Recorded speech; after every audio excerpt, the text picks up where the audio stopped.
In the early morning mist of the Jerez circuit, a sound echoed through the hills that many believed they would never hear. The deep guttural roar of a Yamaha V4 engine, signaling the end of an era and the start of a desperate gamble. For decades, the Iwata factory stood as the final guardian of the inline-4 configuration, a philosophy that brought them legendary success but eventually left them defenseless against the aerodynamic and horsepower-driven era of modern racing.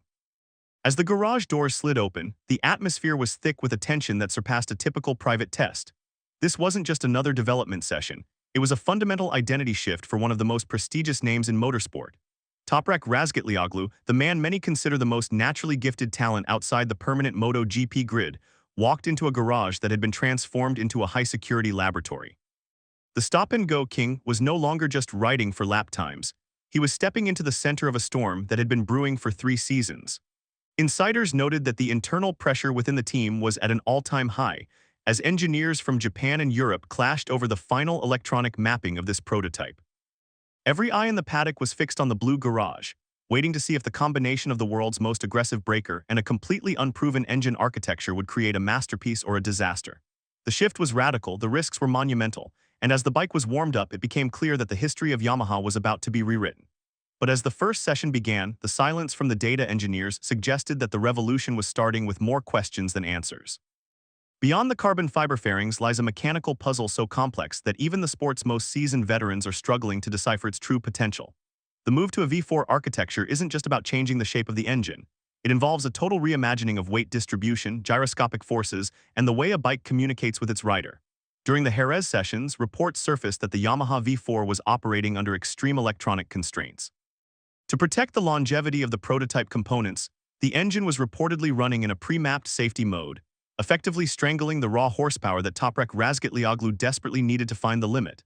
This technical bottleneck created a massive hurdle for the testing program.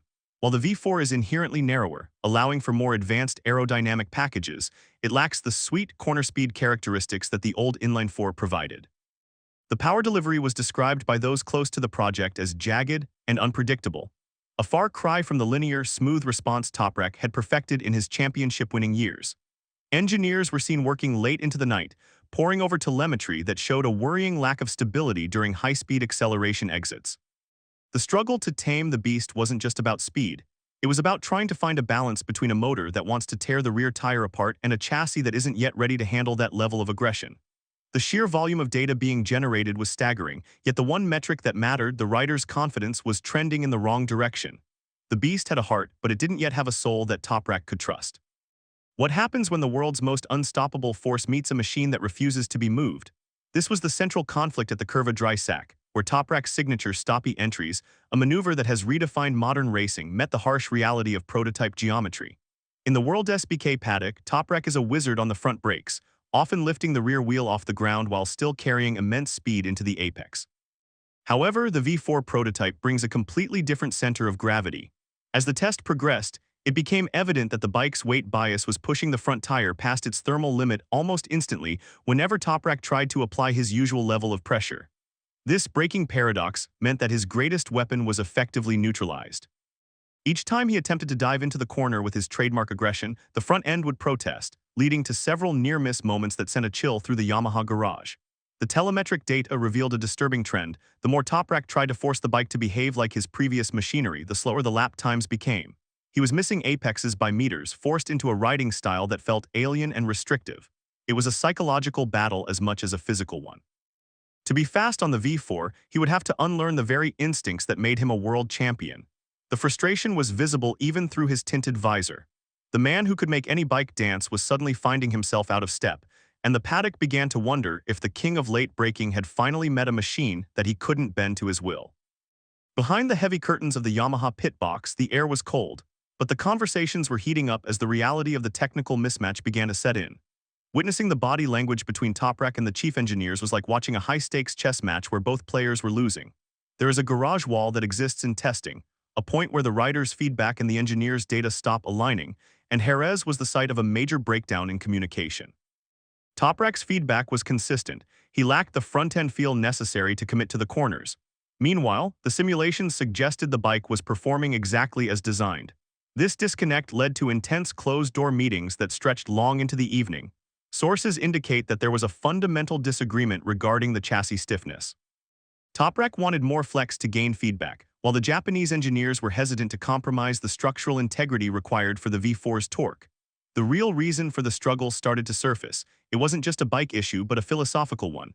Yamaha is attempting to build a bike that Fabio Quartararo can ride, but they are testing it with a rider whose style is the polar opposite. This created a crisis of direction.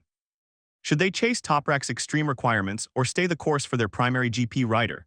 The tension was palpable every time the bike returned to the pits. Instead of the usual quick adjustments, there were long silences and furrowed brows. The dream of a seamless plug-and-play transition was evaporating, replaced by the grim realization that the road to competitiveness would be paved with months of grueling, frustrating redesigns. Just when the Paddock thought they understood the extent of Yamaha's struggles, a whisper from the service roads changed the entire narrative of the Jerez test.